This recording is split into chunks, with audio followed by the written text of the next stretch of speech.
Chelsea Handler is back with a new comedy special and generating plenty of buzz. Why she's now open to falling in love after shifting her thinking about the opposite sex. And what she's saying about returning to late-night TV. Chelsea Handler, welcome to Nightline. Oh, my gosh. Thanks for having me. There's buzz in the building that you hear. So thank you for making time for us. I want to talk about your new show on Netflix. I watched it this morning. Loved it. Oh, you did? Thank you. I did. Revolution, it's called. And I understand the title came from all the different phases you've gone through in your life. Say more. Well, my last special was Evolution, and that was about me going to therapy and finding out that I had some attitude behavioral issues I needed to work on. And then once I nipped that in the bud, then there was a revolution, I guess. It's a kind of, it has a double meaning. It means there was a revolution in my life. It was the time from COVID into kind of where we are up until 6 months ago, I think. And falling in love. It's about falling in love, renewing my faith in men when I was in a period in my life where I just thought all men are just are idiots, you know? Oh, thank you. Well, yeah, no offense. Yeah, falling in love, and then also having that relationship end and remaining open-hearted and open-minded is a revolution for me, because I was never really thinking that I was that kind of relationship type. I'm pretty independent. Yeah. So to find out that I'm open to that was a big, nice surprise. And you smile when you say it. I can see the smile in your eyes. Yeah, I'm just thinking about all the love there is out in the world. Amen. Amen. We're going to take a look at a clip, and then we're going to talk on the backside of it. Okay. But after the last 2.5, 3 years of watching everybody stuck inside their houses with their spouses and babies, I have never been more confident in my life decision-making skills.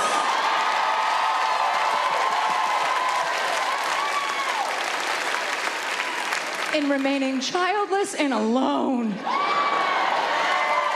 You're incredibly honest and straightforward, no filter, but you're not unkind. You don't demonize women, families who choose to have kids. You say it's just not my choice. No, it's not my choice. There are a huge swath of women that feel underrepresented and feel exactly the same way I do. And you're constantly being asked, when are you going to have a baby? Or are you sure you don't want to have a baby? I'm like, I'm 47. It's not happening. There's no healthy baby coming out of these ovaries at this point. So everybody needs to just drop it. But I mean, there are so many ways to live out loud and live a full life. And so I just love to be giving a voice to all those people. Now, you're hosting the Critics' Choice Awards this weekend.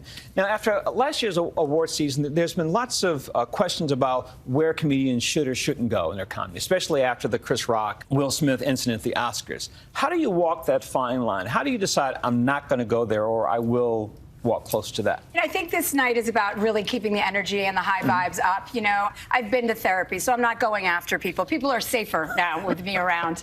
So, but I think there's a lot of people complaining about what you can and can't say in this kind of culture that we're in. And I just don't think that that's a reasonable argument. I feel like putting parameters in place so that you're less discriminatory. I mean, basically, you can't be sexist and you can't be racist. That's not such a tall order. Right. If you can't figure out jokes that work around that, then maybe you have to become a little bit more clever. Now, you're filling in at the Daily Show for a recent departed host, Trevor Noah. What is it about hosting a daily comedy show that appeals to you? I just love the news, and I love pop culture, and I love being able to combine the two and just take it in and regurgitate it back out. You know, I like social commentary. I like acting and reacting to what's happening in our politics, in our pop culture, human interest stories, all of it. I'm a news junkie. Now, would you want the job permanently, full-time? I will be open to discussing that after I host my week and see how much I love being there. You know what I mean? Yeah. I mean, it's in New York City. I live in LA, so I got to have a great experience. And if I have a great experience, then I'm sure we'll have further conversations. That was spoken like that's the diplomatic. Well, you know me. Answer. I'm just the master of diplomacy right here. That's what everyone knows me for. All right. So what's next for you? What's next? I think I'm going to go back out on tour because I've really fallen in love with stand-up again. I took a 6-year-long break before my last special, Evolution. And I'm hosting the Critics' Choice. I'll be hosting The Daily Show February 6th. And yeah, I think you'll be seeing a lot of me. I'm in the mood to work. So this year will be a year for me to do that. Nice. Final question. This is a question I don't think I've ever asked an entertainer, so I'll ask it of you. What is the one thing in life you know for sure, for which you have no doubt? To answer that question, I would say that taking your energy seriously, like your vibration, what kind of energy you're putting out, and the attraction that brings into your life. It's one of the most important things I think about every morning when I wake up. It's just like, you're going to have a great day today, and you're going to just spread joy. Well, you brought joy to Nightline this evening. We are very grateful.